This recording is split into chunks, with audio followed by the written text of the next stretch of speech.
Muy bien, colegas, muy buenas noches. Muy bien, colegas, muy buenas noches. Cuando exactamente son 12 minutos después de las 7 de la noche, vamos a dar inicio nuevamente al encuentro sincrónico, ¿sí?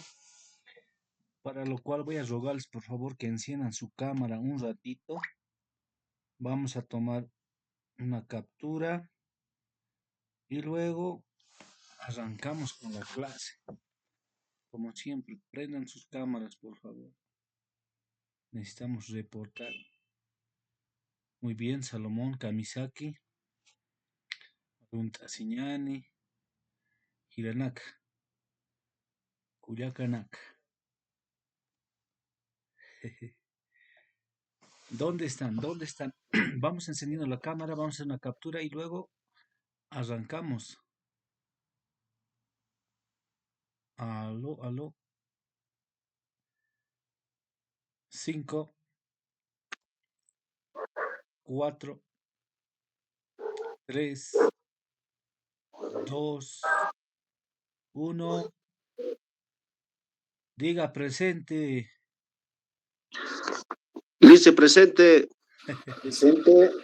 Muy bien, muy bien. ¿Dónde están? Presente. Lic. Eso sí. Ya. Tienen que aparecer en la cámara, compitas.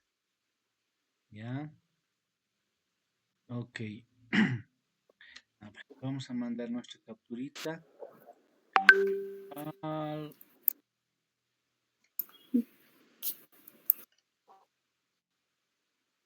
al grupo de...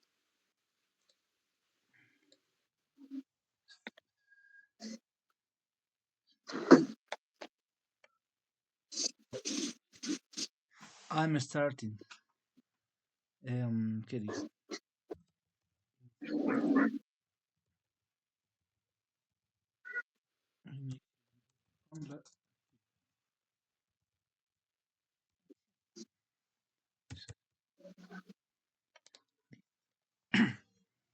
All right. Walter, ¿qué dice? A ver, Walter.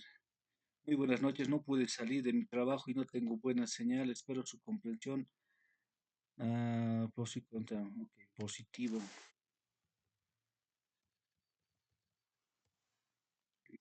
Un worry, ¿ya? Eh,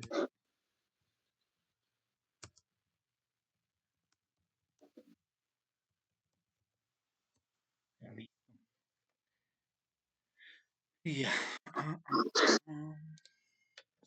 ¿Se ve mi pantalla, compañeros? Sí, ¿no? Entonces, arrancaremos. Ya.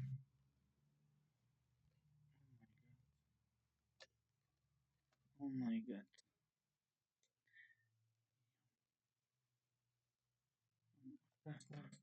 Se nota mi pantalla, ¿no, compitas? Sí, muy bien, licenciado. Muy bien, Sí, sí, colegas. dice. Waliki, Caliant Añani. Muy buenas noches nuevamente a todos los que acaban de ingresar.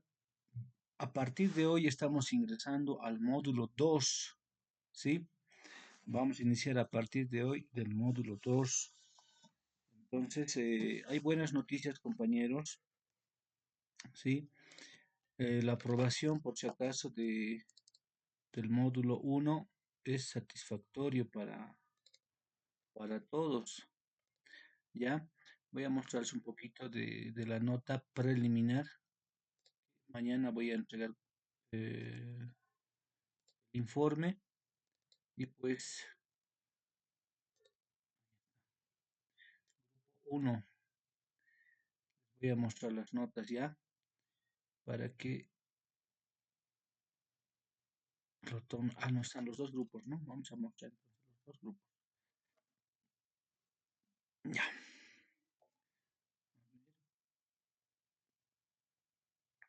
Este es el grupo uno por si acaso. Ahí está. Tenemos la nota, por ejemplo, de Abraham 96, Félix Carita 99, Jimena 99. Genaro está en 2T, por si acaso. Tenía que subir su trabajo hasta esta noche, hasta las 11 de la noche. Notas de reprobación 55. Después Nancy 98, María 98, Néstor 97, Betty 38. Pues también Betty creo que estaba en segundo turno, hasta esta noche tiene para subir. Luego tenemos a Valerio 97, Walter 99 y Lourdes 74. ¿No? Esta es la nota del primer grupo. ¿Sí? Grupo 2. Del grupo 2 entre, vamos a,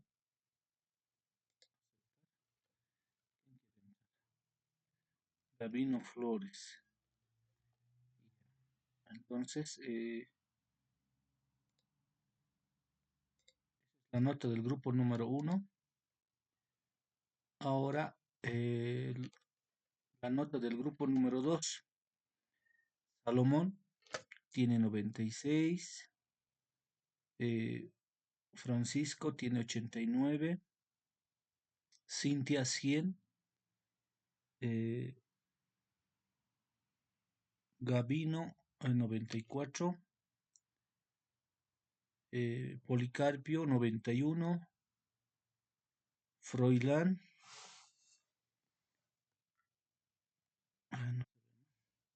92. Y Carmen no tiene, no, ¿cómo está? Silvia tiene 77. Esas son las notas de el módulo 1, ¿ya? Entonces, hasta aquí estarían habilitados menos dos compañeros, ¿no? Al menos que tal vez esta noche lo van a completar, entonces podrían salvar con 2D. Para su información, queridos colegas, solamente tienen una oportunidad para ingresar a 2D, al segundo turno, ¿ya? Para entrar al segundo turno se necesita presentar una solicitud y se les da tiempo de 48 horas para que suban su trabajo. ¿Ya? Esa es la modalidad para los que quieren ingresar al segundo turno y salvar el módulo. ¿Sí?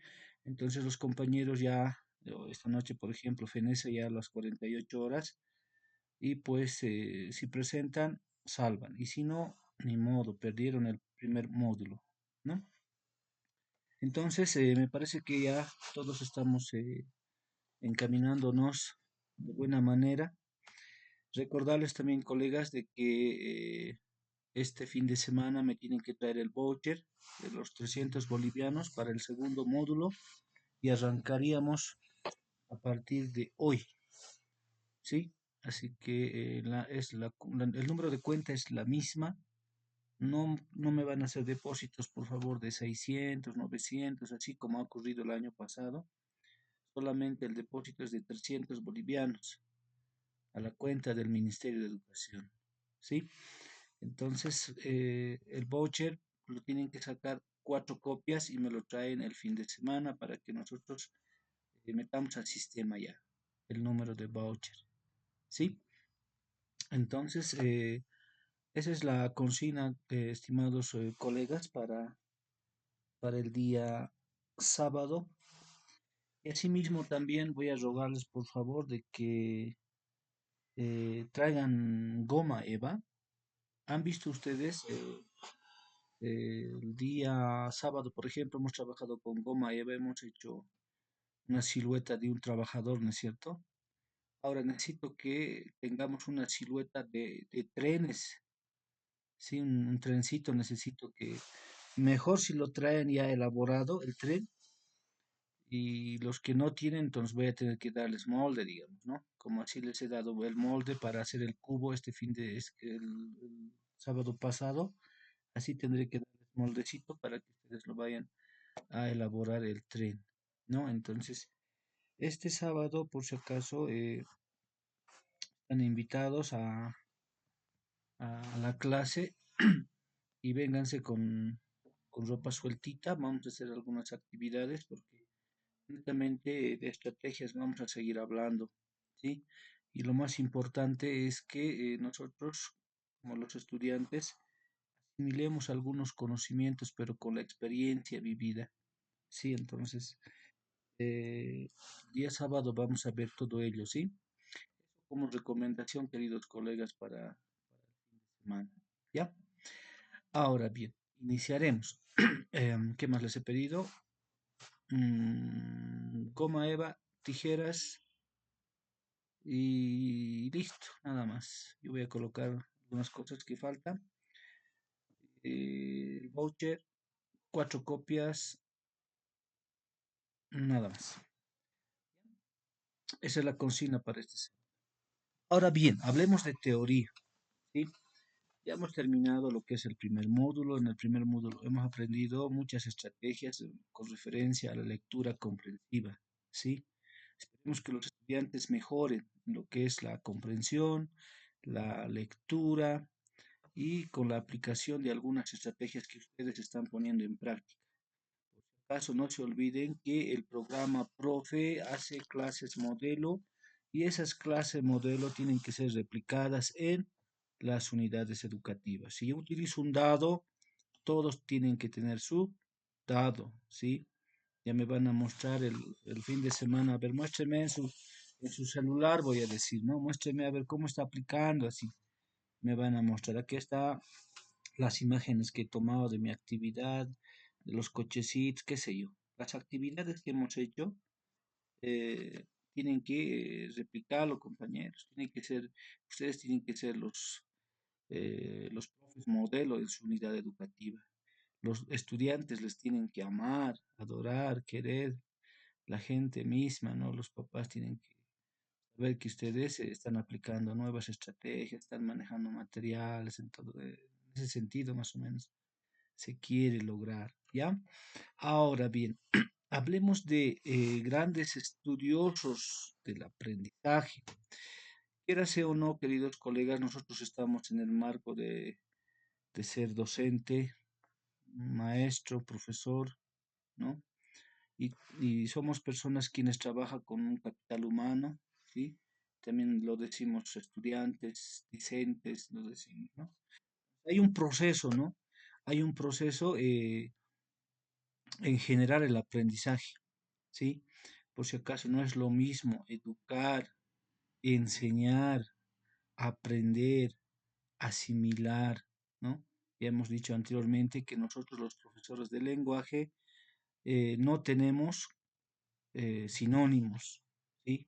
Cada palabra, cada grafema tiene su propio significado y por lo tanto, pues cada una tiene su explicación. Entonces tendremos que explicar qué es educación, qué es aprendizaje, qué es enseñanza, qué es asimilación, ¿no?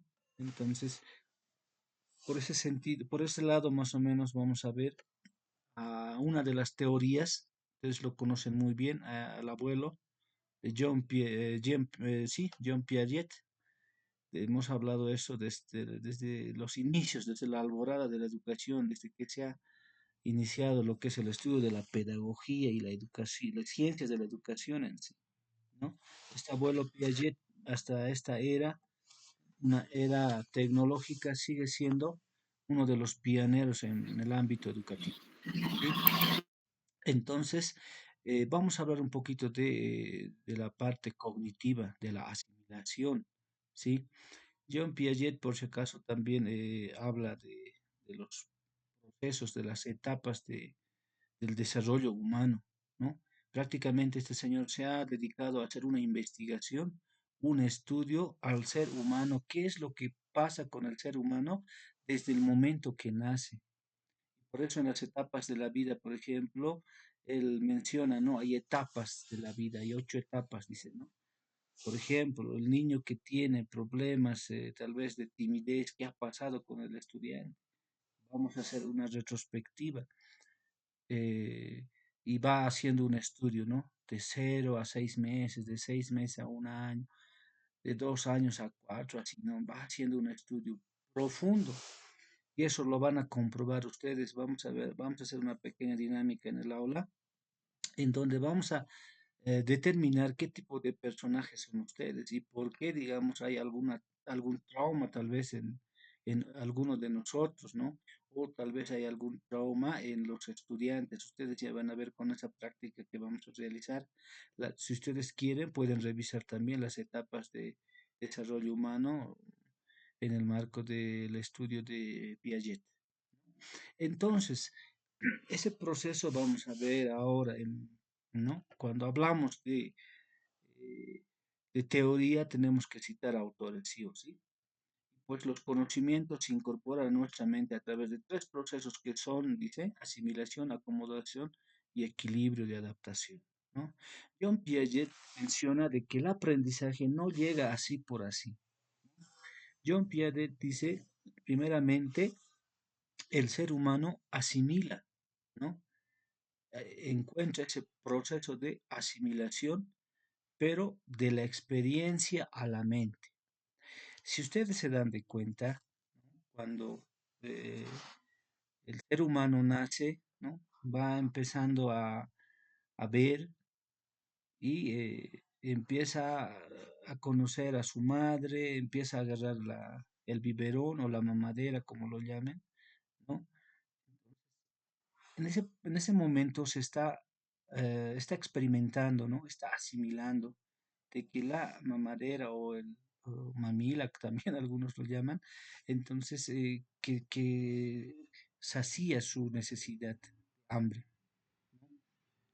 Entonces, desde esa etapa, desde la niñez hasta la edad que tengamos, nosotros vivimos experiencia tras experiencia, ¿sí?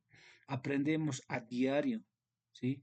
Muchas veces nosotros jugamos con el papel de maestro, de profesor, de enseñador, ¿sí? Sin embargo, eh, enseñamos cosas teóricas, ¿no? Cosas teóricas, tal vez hacemos una lectura, una comparación, un análisis, sí, enseñamos eso. Sin embargo, la experiencia lo vive cada uno. A ver, yo les preguntaría como experiencia, ¿quién ha tocado los cables de electricidad y se ha hecho dar así, se ha hecho pasar electricidad? Tal vez ustedes me van a contestar que sí han tenido esa experiencia, ¿no? Han sentido la electricidad, ¿no? El cable, no sé, o sea, cada quien tiene su experiencia, ¿sí? ¿Cómo se siente? Entonces es una experiencia vivida. Hay muchos de los niños, por ejemplo, cuando tenemos en la casa enchufes, como sus deditos son pequeños, van metiendo ahí sus dedos, ¿no? Y ahí justamente se hace agarrar con la electricidad, ¿no? La electricidad pasa y pues siente un temblor el niño y como está aprendiendo, entonces eso es una asimilación que llega a su mente, ¿no? Ejemplo, el niño tiene un disco duro, ¿no? Que se llama el cerebelo y va grabando todas las acciones. Los papás muchas veces pensamos de que es guagua, no va a entender nada y va a seguir haciendo o va a seguir hablando cosas malas, no sé. Sin embargo, el bebé es que asimila, lo que escucha, asimila, ¿no? Entonces va recordando, va guardando todo lo que el padre, todo lo que su contexto hace, ¿no? Entonces John Piaget en este proceso de la etapa de asimilación se va más que todo a la experiencia, ¿sí? Yo sé que ustedes tienen mucha, mucha, mucha experiencia, ¿no? Si no habría la experiencia, no habrías vivido, ¿no? Por eso se dice, el hombre vive de recuerdos, ¿no? Entonces, cuando hay experiencia, cuando hay recuerdos, pues marca en tu vida, ¿no es cierto? Y eso también nos enseña a nosotros bastante. Entonces, esa asimilación, compañeros, tiene mucho que ver con el cerebro. Si ustedes van a aprender en base a las experiencias, nunca se les va a olvidar, ¿sí? A eso se le llama aprendizaje con sentido, vivir con experiencia. Ahora, por ejemplo, ustedes están en el curso de profe, en donde estamos haciendo algunas estrategias, algunas dinámicas. En el proceso nos hemos equivocado, sí, y se te corrige, y eso no te vas a olvidar, ¿sí? Y si es que tenemos que hacer esa actividad y no lo has hecho, se va a perder, no hay esa experiencia vivida, ¿no? Entonces, la experiencia es importantísimo en cuanto a la asimilación, porque la asimilación significa aprender con sentido, ¿sí? Ese aprendizaje se queda en el disco duro, si vale el término, del ser humano, en este caso en el cerebelo, ¿sí? Entonces es importante aclarar también, queridos colegas, esto de la asimilación. Luego se viene la acomodación, ¿no? De la mente a la nueva experiencia. Como hemos aprendido con la experiencia, ya en la próxima ya no tratamos de realizar, en este caso, el bebé que enchufaba, bueno, colocaba su mano al enchufe, ya no lo va a volver a hacer porque ha aprendido, ¿no? Aprendido y eso lo va acomodando, ¿sí? Esa experiencia le ayuda a no volver a hacer. ¿Sí?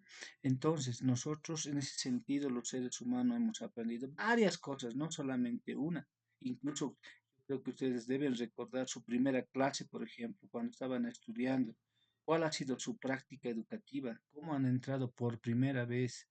¿Había miedo? ¿No había miedo? ¿Cómo tratar con los estudiantes? Porque ustedes eran jóvenes, ¿no? Entonces, había miedo, no había miedo. Es una experiencia vivida, ¿no? Que posteriormente encuentra la acomodación y esa acomodación pues ya se adecua en base a la experiencia. Y estoy seguro que ustedes como maestros pueden llegar a diferentes contextos de enseñanza-aprendizaje. Y ya tienen esa experiencia, ¿no? Tienen una experiencia en donde llevar adelante y pues la acomodación va a ser de manera sencilla. Por eso nosotros muchas veces como maestros somos los pioneros en el manejo de la didáctica, de, de hacernos entender de manera adecuada, ya sea en cualquier nivel, inicial, en primaria, en secundaria, en el nivel superior. La idea es, ¿no? Hacernos entender entonces. ¿Qué nos ha llevado a eso? La experiencia, ¿no? Acá hay un, hay un alejamiento, digamos, ¿no? De lo que es la educación superior de la universidad. Muchos de ellos, por ejemplo, son muy teóricos, enseñan sí mucha teoría, pero lo que les falta a ellos es la experiencia vivida dentro del aula como maestro. En ese caso nosotros estaríamos siendo los pioneros, ¿no? Entonces, hay esa experiencia y hay esa acomodación.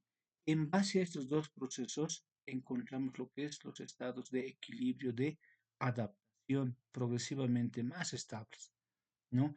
Entonces, esta asimilación, esta acomodación te lleva a un equilibrio.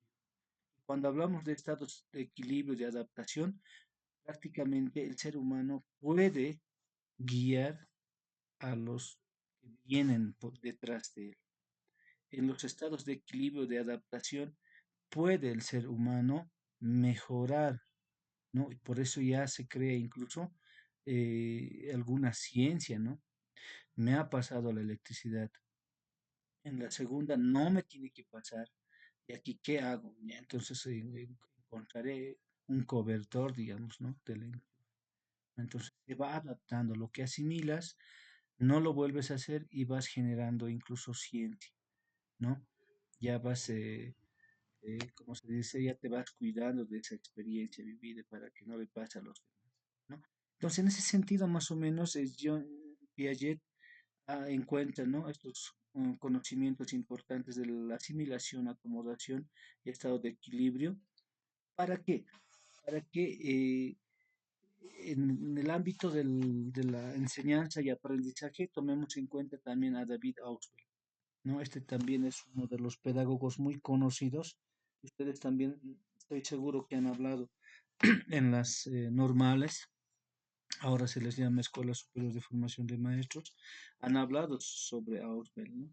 Entonces, cuando hablamos de aprendizaje, tenemos que tomar en cuenta, sí, estos cientistas, a estos pedagogos que hablan netamente de ese accionar, ¿no? De esa actividad pedagógica. Entonces, acá menciona de que para que el estudiante logre un aprendizaje significativo, ¿no? Se necesita, uno dice, significatividad lógica del material. significa eso? Organización lógica de los conceptos. Entonces, la idea de Ausubel es pues que el estudiante aprenda de manera larga, digamos, ¿no? Por eso se le llama un aprendizaje significativo, es decir, lo que aprende que le sirva para la vida, ¿no? Entonces, para eso, ¿qué necesita el maestro? Pues necesita una organización lógica de los conceptos, ¿sí? Y para ello se necesita, eh, ¿cómo se digo esto? El uso de materiales, ¿no? Y acá podemos hablar incluso de materiales palpables, materiales físicos, porque la significatividad psicológica del material, ¿no? Influye bastante. El estudiante debe poder conectar el nuevo conocimiento con los previos y así acomodarlos en sus estructuras cognitivas, ¿no? ¿Esto qué significa? Por ejemplo, si el maestro utiliza, no sé, tal vez en matemática vamos a medir a la altura o la velocidad, qué sé yo, ¿no? Por ejemplo, de trigonometría, ahorita me recuerdo cómo medir, ¿no? La sombra de un edificio, ¿no? Entonces, mira su material, ¿cuál sería? Sombra. Hacemos ahí la fórmula, ¿no? Utilizamos para medir la base por altura, ¿no? Y la hipótesis sería la sombra, ¿sí? Entonces, mira, está utilizando el material, pero prácticamente con la lógica de la psicología, ¿no? Es decir, que el maestro necesita utilizar material, necesita saber un poquito de psicología para llegar al estudiante, ¿sí? Nosotros cuando aprendemos, por ejemplo, algún concepto, sí o sí necesitamos comparar con la naturaleza. Necesitamos comparar con alguna experiencia. Por ejemplo, para decir, a ver, vamos a hablar de, no sé, a ver, no sé, un término que querramos enseñar, necesitamos comparar, ¿no? Anterior, por ejemplo, hemos dicho que la lectura, ¿no? Y la escritura son como el auto y la gasolina. ¿Qué estamos haciendo? Estamos comparando, ¿sí? La lectura es como eh, hemos dicho, como la gasolina, ¿no ve? Auto, ¿qué sería? El lector, ¿no ve? Entonces, así más o menos habíamos comparado y el maestro necesita utilizar eso, esa significatividad psicológica puede estar de manera palpable o también puede ser de manera psicológica, ¿sí? Es por eso que a veces el maestro utiliza materiales palpables, físicos, pero también utiliza con sus expresiones de la mano, utiliza, ¿no? Dice, aquí tengo dos conceptos y va manejando una mano en la izquierda y otra mano. Aquí tengo dos conceptos. Ausubel menciona en este sentido, Piaget menciona en este sentido, ¿no? Esta confusión, ¿no? O esta fusión, perdón, esta fusión de conceptos ya está haciendo el uso de la expresión corporal, pero denota, muestra de que esa forma de enseñar trata de trabajar justamente con la parte psicológica, ¿no? Por eso la actitud favorable del estudiante, ya que el aprendizaje no puede darse un aprendizaje si no hay un interés. Ahora, cuando hablamos del aprendizaje, tenemos que tomar en cuenta perfectamente bien de que tiene que haber una motivación. Mira, esto se ha hablado desde Ausubel, desde hace muchos años atrás. Hablamos de los años 70, 80, ¿no? ¿No? Entonces, hasta el momento, el estudiante, pues ustedes, no sé cómo será la situación de ustedes, sin embargo, hay muchas problemáticas que suscita en nuestro contexto. Hay estudiantes que tienen desinterés en el aprendizaje. Hay estudiantes que no quieren aprender y es más, te dicen, ¿para qué voy a aprender? ¿No? ¿Para qué me va a servir? Tanto me enseña a estudiar la trigonometría, el cálculo, la cinemateca. ¿En dónde voy a aplicar, profesor? Usted me está enseñando las categorías gramaticales, me enseña de grafemas, fonemas, lexemas, alófonos. ¿Dónde voy a aplicar? ¿No? ¿No? Todavía existe esa osadía de podernos preguntar, ¿no? Entonces, acá, ¿qué significa eso? De que no hay un interés en el aprendizaje por parte del estudiante. Aquí hay dos juegos, ¿no? Dos juegos importantes por parte del maestro y por parte del estudiante. El maestro puede ser un erudito, un capísimo, puede ser uno que ha estudiado en la Harvard, por ejemplo, en la universidad, que, por ejemplo, al año se paga $90,000, ¿no? En la Universidad de Harvard. Puede ser uno de ellos, el maestro.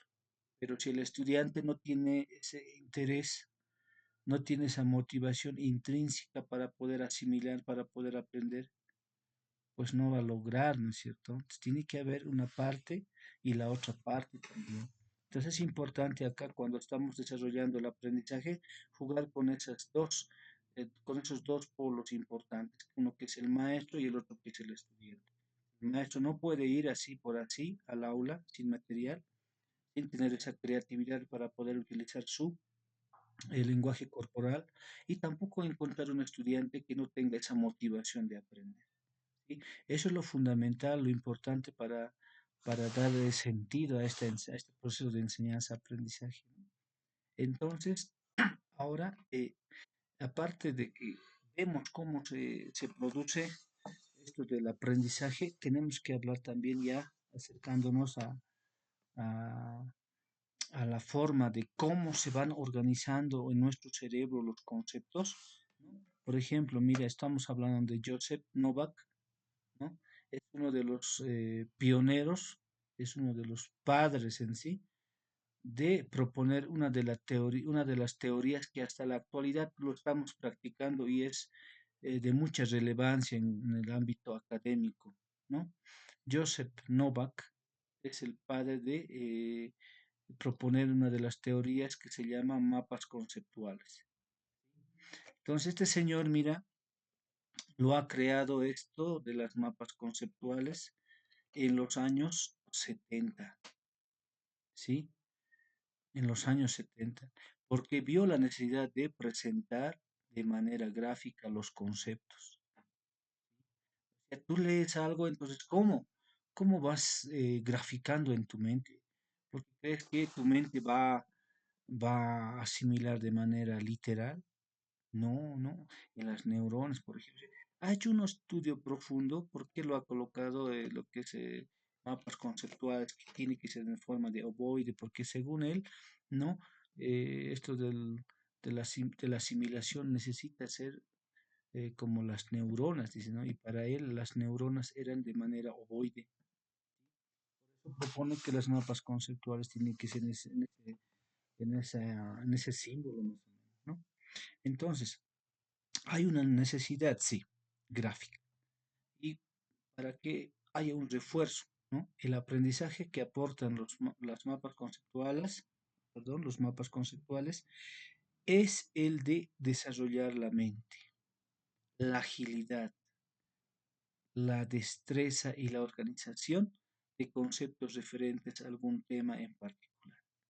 Es una técnica muy antigua, sí, pero hasta la actualidad sigue funcionando con la mente humana. ¿Sí?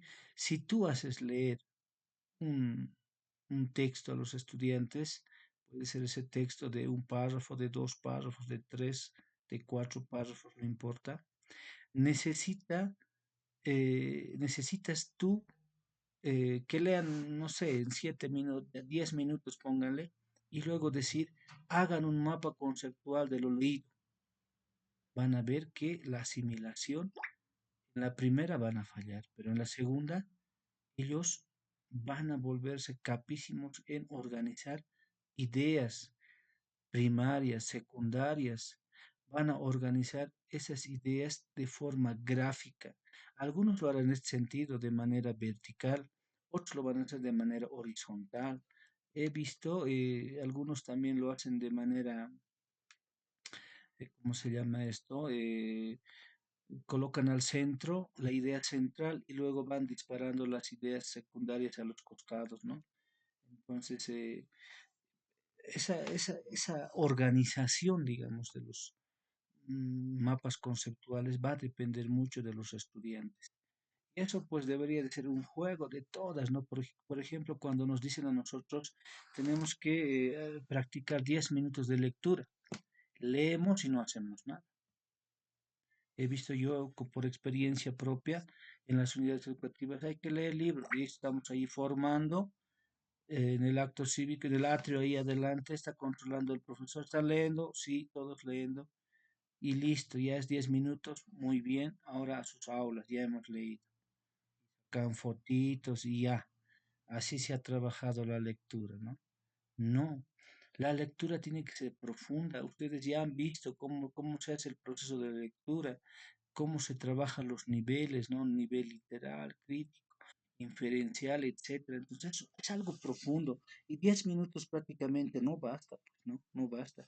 Nosotros los más interesados que somos del área de comunicación y lenguajes, tenemos esa posibilidad de poder trabajar a profundidad.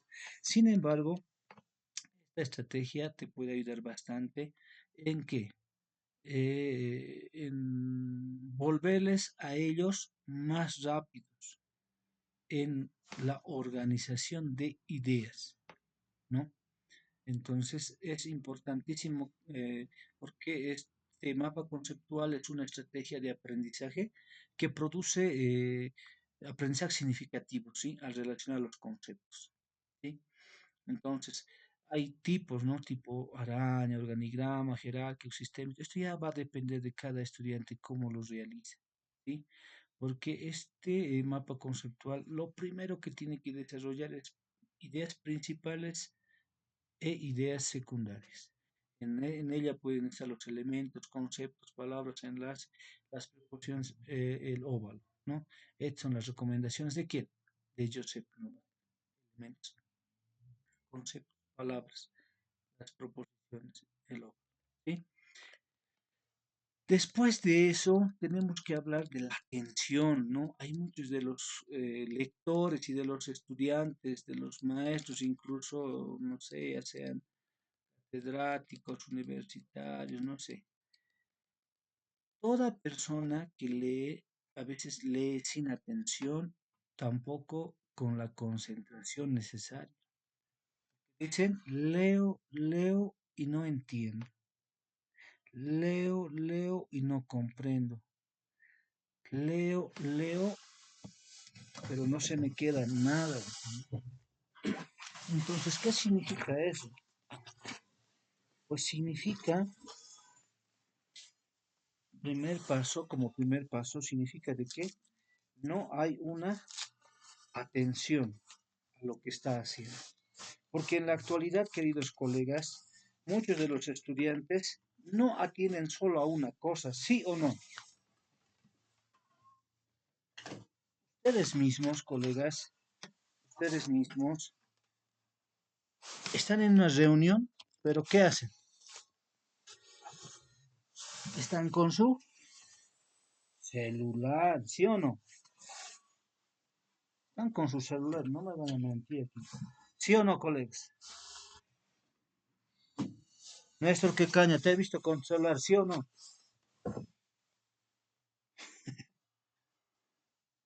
Perdón, colegas, ya me estaba agotando la batería. Ya, así. Entonces, dos términos importantes, colegas, ¿no? La atención y la concentración. Cuando digo en la actualidad, por ejemplo, los estudiantes bueno, están acostumbrados en sí a estar en la clase y manejar su celular, ¿sí? Entonces, ¿qué pasa en ese proceso? ¿Qué va a hacer? En este caso, los jóvenes no hacen solamente una cosa, hacen dos o tres cosas a la vez. Un ratito están WhatsAppeando, están eh, Facebookeando y también están atendiendo, ¿no? Entonces, ¿eso qué pasa? Pues baja la atención al 100%, ¿no?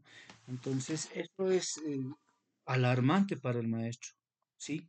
Entonces, no hay atención, primer problema.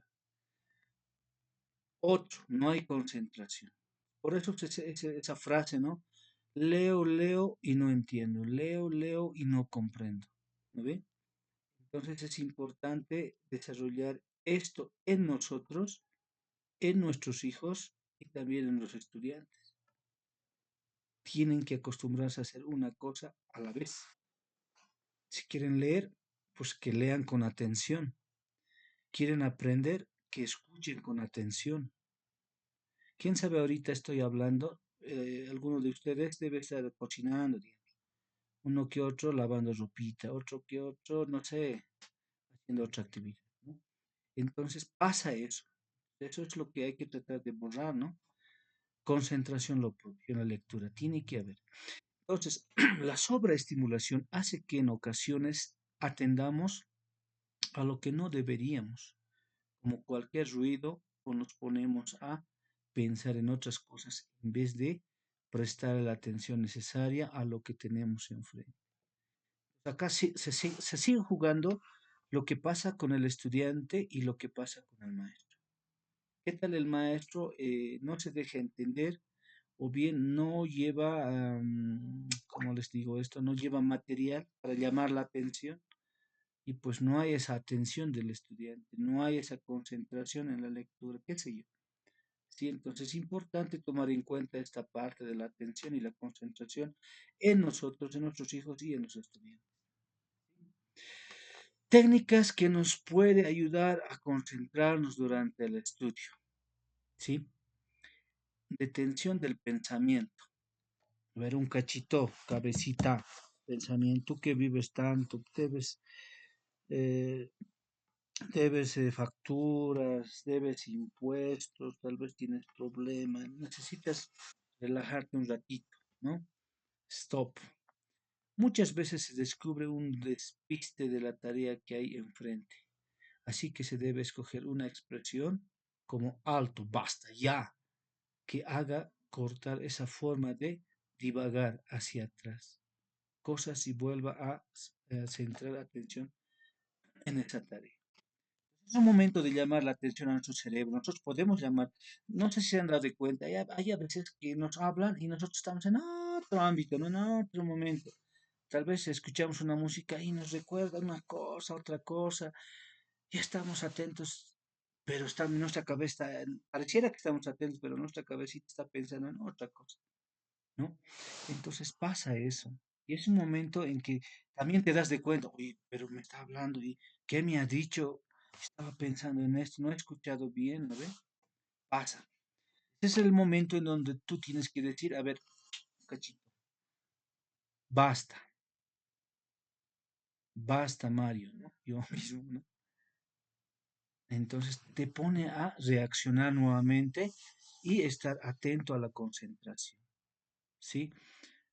Puede ser una de las técnicas, no sé, pero hay que practicarlo y hay que ver qué tal resulta, ¿no?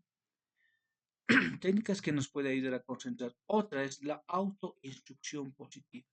¿Alguno de ustedes trabaja con este papelito de ayuda a memoria?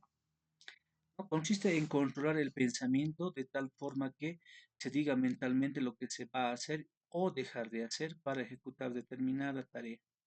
Realizar conjuntamente con los estudiantes ejercicios de respiración y relajación. Vamos a platicar este fin de semana, van a haber muchas actividades en base en base a al aprendizaje, a la concentración, a la asimilación, ¿sí? Una de ellas va a ser esta, ¿no? Que se trabaja con hojitas de memoria para que tengamos esa atención, ¿sí? Entonces, puede ser una de ellas, ¿no? Por ejemplo, hoy, como maestro, hoy, ¿qué voy a hacer? Te vas anotando, ¿no? En cada papelito, esto, ¿listo? Y vas ejecutando una tras otra, lo vas sacando, ¿sí? Eso es el uso de esa técnica. Ahora, cuando nosotros hablamos del cognitivismo, cuando hablamos de concentración, hablamos de la atención, hablamos del aprendizaje, estamos hablando netamente de qué, del yo, pues del yo, del ser humano. Y ese ser humano cuando adquiere un conocimiento necesita usar la memoria, ¿no? Entonces, ¿qué es la memoria? La memoria es la capacidad para almacenar, retener y recuperar conceptos, datos, información, sentimientos. Desde la psicología es un conjunto de sistemas que interactúan para almacenar información. Yo te digo, a ver, Félix, ¿cuál es tu número de carnet? Me la vas a decir, ¿sí o no? Si yo te digo, ¿qué fecha es tu cumpleaños? ¿Quién ha sido tu primer amor? Me van a responder porque están utilizando la memoria. ¿Cuánto es 9 por 9? Porque antes era algo memorístico la enseñanza, ¿no ves? No es difícil que nos olvidemos. Cuando nosotros asimilamos por experiencia, se queda, les había dicho, en el cerebelo, en el disco duro del ser humano, y de repente alguien remueve esa parte con una pregunta. Prácticamente tú tienes que contestar, sí o no. ¿Quién se atreve a ingresar a estas horas? Pucha, Abraham. Entonces, importante, colegas, hablar de la concentración, de la meditación, del aprendizaje, de la memoria, ¿sí? Porque nadie se preocupa por los estudiantes, ¿no ve? Oye, este Juanito estará aprendiendo. A ver, le voy a preguntar. Y resulta que le pregunta a Juanito y Juanito no responde nada, no hace uso de la memoria. ¿Qué está pasando? ¿Estoy fallando yo como maestro? ¿Está fallando él como estudiante? ¿O me está faltando el uso de materiales? ¿Sí? Entonces, mira, a veces muchos de los estudiantes aprenden a largo plazo o a corto plazo, ¿no? Eso hay que preguntarse el por qué. Muchos a veces en el ámbito de la educación dicen, ¿qué problemática puedo encontrar en la educación? Hay harta problemática, pero mira, esta parte que estamos hablando es con base a la educación, la pedagogía y en base a la psicología también. Recuérdense bien de que el maestro tiene que ser un vampiro psicológico. ¿Qué significa vampiro psicológico? Significa que el maestro sabe lo que le pasa al estudiante, puede absorber eso, pero también puede calmar eso, ¿sí? Entonces los maestros tienen toda la tuición para poder manejar a los estudiantes de manera psicológica. Si tú como maestro has estudiado psicología, puedes aplicar desde Piaget hasta Papalia todas las teorías, las estrategias, las técnicas para poder llegarles a ellos, ¿no? Entonces, importante esa parte también, un poquito tocar de psicología. A ver, fase de adquisición es el tiempo en que transcurre algo. En esta fase hay diferentes factores que influyen, como son el nivel de conocimiento y el grado de organización e integración de los mismos, ya que la actitud hacia el material de estudio, entre otros, también influye en la actividad llevada a cabo en el proceso de aprendizaje desde la atención al material hasta el repaso del mismo. Y por último, también influyen las características del material de estudio. Si el material es significativo, se recuerda mejor. Entonces, hasta aquí todavía estamos hablando de la manera de adquisición, de cómo aprende el estudiante. Ustedes me dirán, ya estamos en la era tecnológica, que las inteligencias artificiales han aparecido y ya no puedo utilizar los materiales físicos. Mentira, señor. Van a ver que ustedes de aquí a 5 años o 7 años, cuál va a ser el aspecto relevante en lo que es eh, el manejo de las innovaciones didácticas. Te juro que va a ser el manejo de lo material, físico, tangible, ¿sí? Ustedes saben bien que todo va en su proceso, ¿sí? Tiene todo su pro y su contra. Ahora, por ejemplo, está en el boom lo que es la tecnología. Para todo hay tecnología, ¿no ve? ¿Quieres generar crucigrama? Listo, aquí está. ¿Quieres generar una diapositiva? Listo, aquí está. ¿Quieres generar un ensayo, un artículo, una carta nada más? Aquí está. Todo, ¿no ve? eh, eso va a cansar también, ¿no? Y van a ver que luego se van a preocupar por lo físico, ¿sí? Entonces, lo que a nosotros como maestros nos importa es, pues, cómo generar conocimiento en los estudiantes, ¿sí? Se ha hecho algunos estudios y se va a seguir realizando algunos estudios de que las inteligencias artificiales y algunos softwares que maneja la tecnología ya tiene limitantes. Es decir, que al estudiante o al ser humano no le está favoreciendo, más bien le está adoctrinando, le está volviendo sumiso, le está volviendo inservible. Ya no es creativo el ser humano en el marco de las IAs, ¿no? Entonces, como les decía, ya no tiene también esa atención, ya no tiene esa percepción, concentración, ya no usa la memoria. A ver a un estudiante, preguntarle quién es Tupac Katari aquí en la ciudad, te va a decir Tupac Katari es un satélite que no funciona, te va a decir. Ya no saben la historia de Tupac Katari, ¿no? Ya no hay esa identidad cultural. Entonces, es importante también ver, ¿no? Aspectos importantes, ¿sí? No simplemente podemos depender de la tecnología, ¿no ve? Bueno, entonces, si hablamos de la fase de adquisición, también tenemos que hablar de la fase de recuperación. Dos fases, ¿no? De adquisición y fase de recuperación. ¿Qué significa esto? Un aspecto muy importante en la recuperación tiene que ver con la relación contexto de recuerdo y el aprendizaje. Para medir la retención se utiliza evaluaciones y test, ¿ya? Se sugiere que cuando vayamos a hacer una prueba a nuestros estudiantes, expliquemos claramente cómo va a ser esta, para que su estudio lo enfoquen en poder recordar la información, ¿no? Entonces, en esta fase de recuperación, ¿qué significa? Simplemente es medir cuánto sabe. No, si hemos aprendido en lo que es el primer módulo, leo, ahora pues tengo que responder, porque ¿qué es a la final la lectura comprensiva? Es responder las preguntas en base a la lectura que se ha hecho, ¿no? Ahora, si hemos enseñado algo, sí, esa fase de adquisición, pues tiene que haber una fase de recuperación. ¿Y esa fase de recuperación cuál va a ser?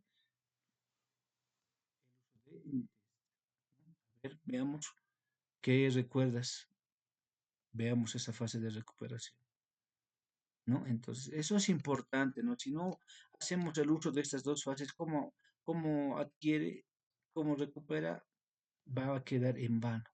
Como les había dicho, ese ejemplito que yo he vivido en una experiencia, ¿no? De que leo y se queda ahí, no se hace ese aprendizaje significativo. Entonces, hemos hablado de Piaget, hemos hablado de Ausubel, ahora vamos a hablar de Cornell, ¿no? Este señor propone un método, ¿no? Para asimilar, para aprender. Y ese aprendizaje se basa en este modelo, ¿no? Nosotros, por ejemplo, debemos tener, yo pienso que cada uno tiene su forma, su técnica, no sé, su estrategia para poder asimilar o tomar alguna referencia, algún apunte para que se recuerde, ¿no? Para que tenga un aprendizaje constante.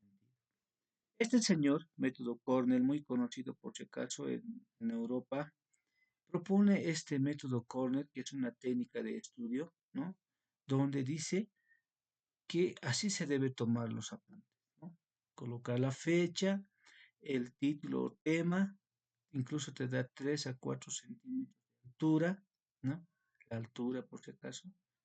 Notas de clase, ¿no? 15 centímetros de ancho, ¿no? Así es lo que propone el método Cohn, ¿no? Pareciera que es algo sencillo, pero él ha hecho un estudio profundo del por qué en este sentido, por qué este formato, por qué la fecha, por qué el título, notas de clase, ¿no? Por qué idea, resumen, ¿no? Apuntes. En las notas de clase, por ejemplo, los apuntes pueden ser diagramas, pueden ser figuras, ejemplos, dibujos, procesos, pero con nuestras propias frases cortas y simples. todo lo que pasa en clase, la manera de tomar apuntes es en este sentido, ¿sí? Para Cornell.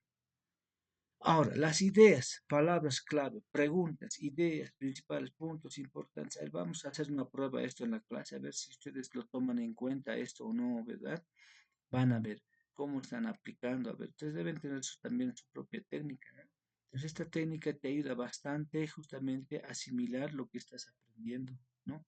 En este caso, el estudiante no puede venir simplemente a sentarse y escuchar, ¿no? El estudiante tiene que moverse, tiene que hacer, tiene que vivir, o bien sentarse y tomar los apuntes, ¿no? Descifrar cuáles son las ideas centrales, ideas principales, ¿no? Puntos importantes, tal vez hacer alguna pregunta. Eso es realmente vivir el proceso de enseñanza y aprendizaje. El maestro tiene su técnica, su estrategia para enseñar, sí, tiene sus estrategias, tiene sus recursos, utiliza materiales, qué sé yo. El estudiante también. Y en este caso estamos hablando del estudiante, ¿sí? El estudiante es el que tiene que tener esto, ¿sí? Y resumen, palabra breve del tema con sus propias palabras. Entonces, mira, el estudiante ha tomado apuntes, ha hecho un diagrama, tal vez una figurita, un ejemplito, tal vez el maestro ha dicho, se ha anotado.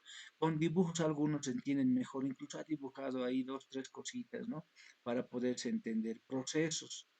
Todo lo que ha entendido, luego ya encuentra palabras clave, ¿no? Tiene tres, cuatro, cinco palabras clave de lo que ha hablado el maestro, es con referencia al título también. Y tiene preguntas, ¿no? A ver, sobre todo lo que ha hablado, ¿qué puedo preguntar? Y esa pregunta tiene también igual tres dimensiones. Una de las preguntas seguramente será una de las dimensiones. ¿Y cuál es la idea principal? Tanto ha hablado el maestro, pero simplemente su idea principal es esta, ¿no? Puntos importantes. Entonces, todo ha hablado, se ha puesto a dibujar, diagramar, luego hace un resumen, ¿sí? Entonces, todo esto propone Cornell para que el estudiante asimile cuando está en clases, ¿sí? Y esto tienen que practicar nuestros estudiantes. Y vamos a empezar, ¿dónde? En el curso vamos a empezar, ¿no? Vamos a hablar de esto del método Cornell. Luego tenemos otro método, el método de Feynman. Este señorcito, por si acaso, es muy conocido en la Harvard, por ejemplo, ¿no? Lean algún artículo, revisen a ver dónde se aplicó el método Feynman y les va a aparecer ahí varios artículos que hablan dónde se ha implementado, etcétera, ¿no? Es decir, que este método permite pues que los estudiantes sean capaces de enseñar un concepto por complejo que sea a otro estudiante o a otra persona que no conozca el tema, ¿no? Tomar una información compleja y resumirla con un mensaje simple que se entienda fácilmente, ¿no? Entonces, la técnica de Feynman consiste en que, primero, seleccionar el tema a estudiar, ¿no? Segundo, desarrolla el tema en papel. Tercero, completa la información, reescribe y explica el tema, ¿no? En este caso, selecciona un tema, ¿qué significa eso? ¿No? Establece el tema, pues el tiempo que vas a dedicar al estudio de ese tema. Porque este tema no solamente lo puede tratar un maestro, un sociólogo, un abogado, un arquitecto, un ingeniero, qué sé yo. El tema es amplio y ese tema tiene que ser estudiado por diferentes aristas, ¿sí? Desarrolla el tema en papel. Tiene que escribir el estudiante. Si ha estudiado eso, tiene que escribir, ¿no? Tiene que escribir con sus propias palabras todo lo que ha entendido. Después de eso, tiene que completar la información haciendo el uso de, en este caso, del Internet, digamos, ¿no? Tiene que completar esa información con algunas citas de puede ser de algún artículo, de algún libro, qué sé yo, para que luego él mismo vaya practicando la explicación, ¿sí? Aquí se trata de que el estudiante refleje lo que ha encontrado. Acá tiene que reflejar el estudio, ¿no? Con autores, ¿no? Tiene que sustentar su trabajo, tiene que comparar. Eso no nos vamos a olvidar de decir, que el estudiante tiene que tratar de ser analítico, crítico y reflexivo, ¿no ve? En cuanto a la investigación que ha hecho. Es otra de de los métodos también que utiliza el estudiante, ¿no? Pues acá muchos de los maestros dirán, entonces mi estudiante necesita un tema, le voy a dar un trabajo de investigación, ya tiene un tema. Ahora ese mismo tema tiene que hacerlo en un papelógrafo, luego tiene que seguir buscando en el internet para poder socializar. Sí, es así, pero no lo tienes que dar para la casa, sino tiene que ser en el curso. Este tema, por si acaso, tú lo tienes que preparar. Tema corto. Le darás un espacio para que escriba lo que ha entendido y luego alguito más, ¿no? Alguito más buscará en el internet y listo, tiene que exponer. Esta dinámica lo hacemos en el curso de manera básica, ¿no? Con lecturas cortas, temas cortos. Este jueguito de del método Feynman, ¿no? El método, no lo digamos juego. Para mí es juego, sí, porque ahora lean eso de manera dinámica, ¿no? Pero este método Feynman es significativo. De poquito a poco al estudiante también le va a hacer perder el miedo, ¿no? En la exposición. Y es más, manejo de autores, manejo de sustento teórico, ¿sí? Entonces es importante también tomar en cuenta esto. Esto se trabaja, por eso les había dicho que se trabaja esto en las universidades. Por ejemplo, en Harvard es pionero, ¿no? Este método Feynman, ¿sí? Entonces, hemos hablado de tanto para llegar a esto. El maestro, por si acaso, en la actualidad, tiene todavía dificultades en diferenciar. Nosotros, estoy hablando de nosotros los maestros. Yo no me puedo excluir porque también soy maestro, ¿no? Entonces, el maestro está teniendo problemas en no sabe qué es método en sí, la definición de método, la definición de estrategia, la definición de metodología, la definición de técnica, de actividades. Esto, por si acaso, es nuestras palabras clave en el ámbito de la educación. Sin embargo, muchos de los maestros tenemos esa dificultad. Porque de repente nace una pregunta y te dicen, ¿no? A ver usted, profesor, ¿qué estrategia ha utilizado? Imagínate, Galindo llegando a tu unidad educativa. ¿Qué estás haciendo, profesor? Seguramente aquí los maestros se rascan, no están haciendo nada. A ver, usted, profesor, ¿dónde está su registro pedagógico? Justo te habías olvidado. A ver, profesor, ¿qué hace usted? ¿Qué está haciendo en este momento? ¿Qué estrategia? ¿Qué técnica? ¿Qué método está utilizando? El maestro quiere responder y le dice, no, un ratito, te estoy hablando, respóndeme, ¿qué estrategia? Ya este profesor no me está contestando rápido. Entonces dígame, ¿lo que está haciendo es estrategia o es técnica? El maestro perdido, ¿no? Entonces, eso, por ejemplo, pasa en la actualidad con los maestros, ¿no? Con nosotros. Entonces, tal vez no será al 100%, pero hay esa dificultad, esa problemática de que no diferenciamos, porque yo algunas veces veo las tesis, dice ahí, ¿no? Por ejemplo, el teatro como recurso pedagógico. No, no, pues el teatro no es un recurso, ¿no? Entonces, ¿qué es lo que nos está faltando ahí? Conocer la definición de qué es método, estrategia, técnica, actividad, ¿en base a qué? A la educación, ¿no? Entonces, acá, por ejemplo, mira, método sistemático de pensamiento que orienta la acción educativa. Estrategia, conjunto de procedimientos apoyados en técnica de enseñanza que tiene por objeto alcanzar los objetivos de aprendizaje. técnica, procedimientos didácticos que se usan para realizar una parte del aprendizaje que se persigue con la estrategia.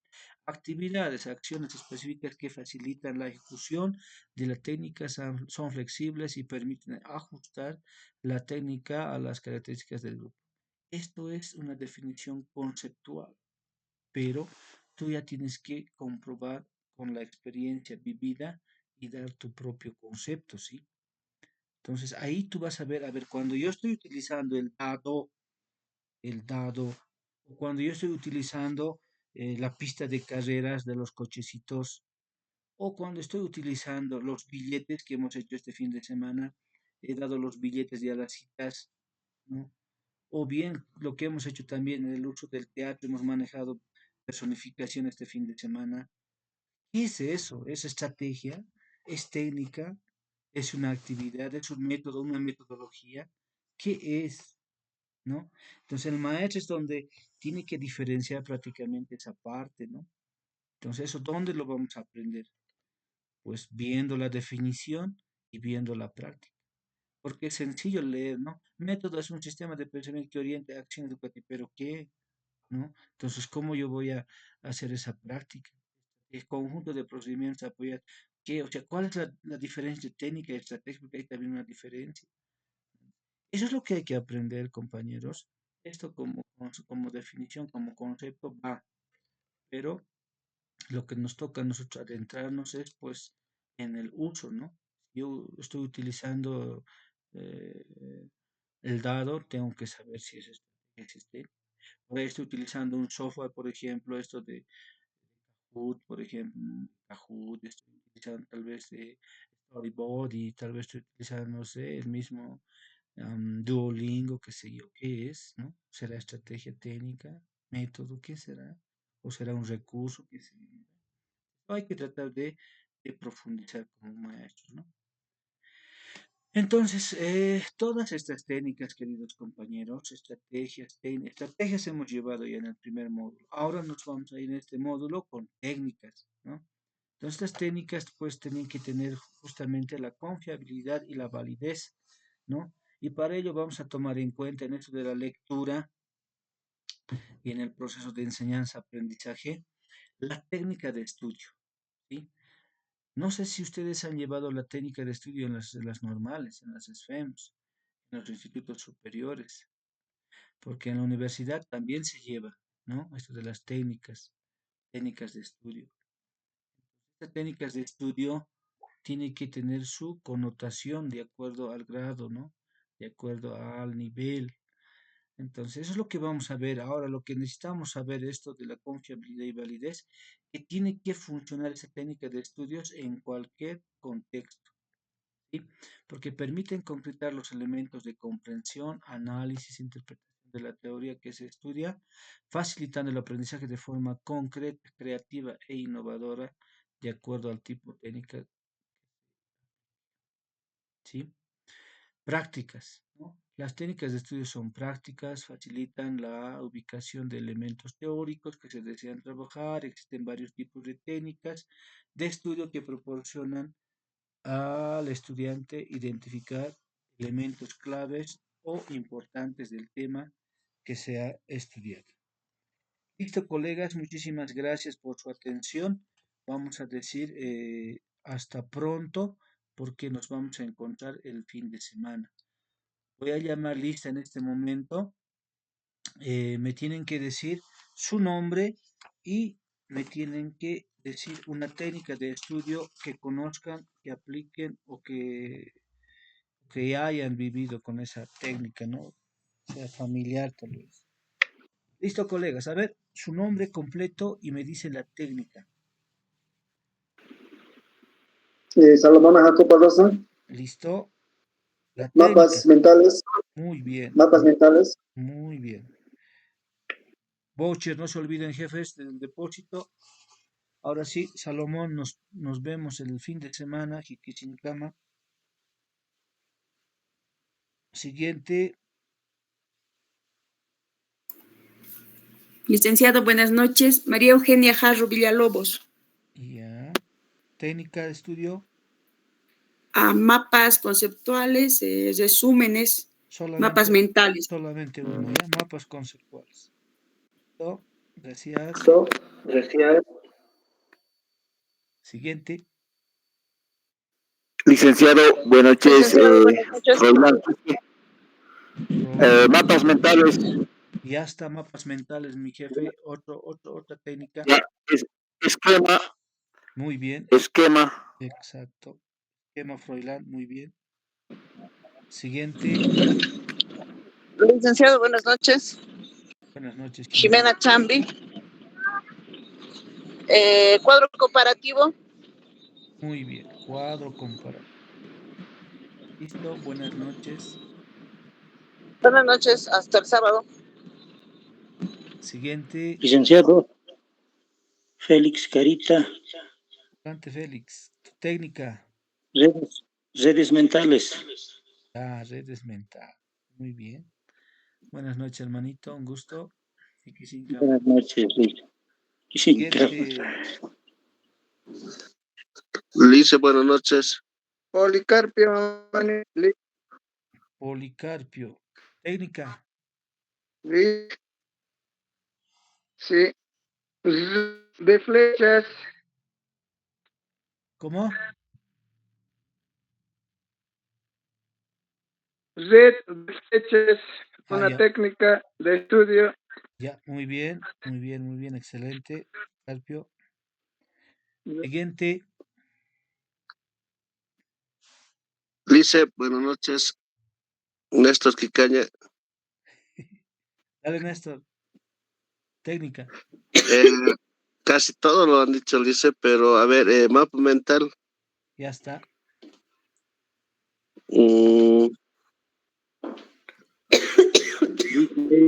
No se puede repetir. Ya, mapa mental, listo. Pero hay más. Ya, listo. Ya. Muy bien. Buenas Néstor. noches, José. Buenas noches. Buenas noches, Lourdes. Adelante. Es cierto que ya lo mencionó casi la mayoría, le hice, pero podría ser la técnica de resumen. Resumen. Perfecto. Muy bien. Excelente. Muy bien. Muchas gracias, Lourdes. licenciado. Hasta luego. Siguiente. Buenas noches. Gabino Flores Mamani. Gabino. Técnica. Red conceptual. Ya. Ya han dicho, pero ya igual. Conceptual. Listo. Siguiente.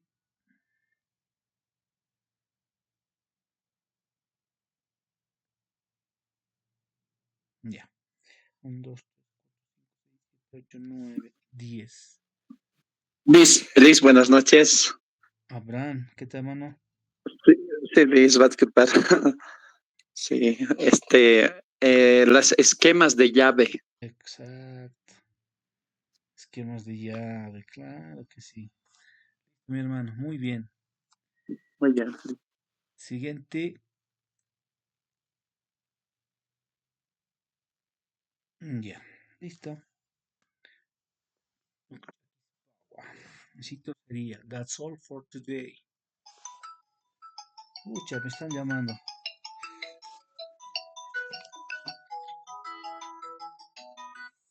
¿Qué tiza? En la casa, mijito.